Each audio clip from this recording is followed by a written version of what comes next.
היום נדבר על מלאכת חורש. מלאכת חורש היא המלאכה הראשונה שהשתמשו בה במשכן כדי לחרוש את השדות, על מנת לזרוע בהם צמחים שונים, שבהם היו מכינים את הסממנים שהיו מיועדים לעשיית הצבע, כדי לצבוע בהם את היריעות במשכן.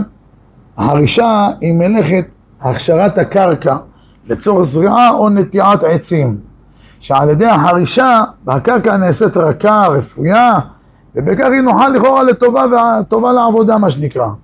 כותב המנחת חינוך במוסר השבת במלאכת חורש, שמלאכת חורש שייכת רק בקרקע שהיא ראויה לזריעה, אבל אם זה קרקע שאינה ראויה לזריעה או לנטיעה, אין איסור חורש מדאורייתא. זאת אומרת, המנחת חינוך כותב, קרקע שמיועדת לזריעה ולחרישה, לנטיעה, שייך בה מלאכת חורש. אבל אם זה קרקע שאינה לנטיעה או לזריעה, לא שייך בה איסור מדאורייתא של חורש.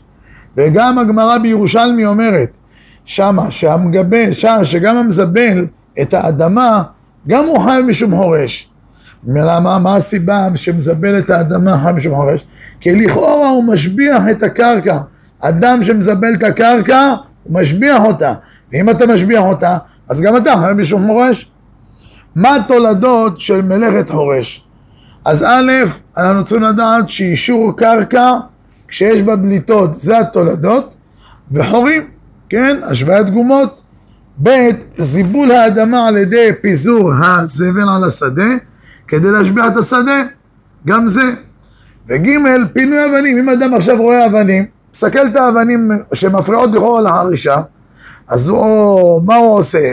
מסתכל את האבנים מאותו מקום, גם לכאורה זה תולדה של מלאכת חורש.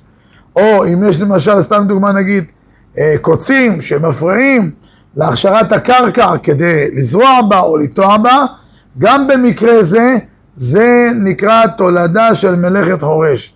כמו כן, היו מפוררים את גושי האדמה שבשדה. מה הסיבה? כדי להכשיר אותה לזריעה. וכן כל מה שעושה האדם בשביל לייפות את הקרקע, הרי זה, וכל הסיבה שעושה את זה, למה אתה מייפה את הקרקע? כדי לזרוע.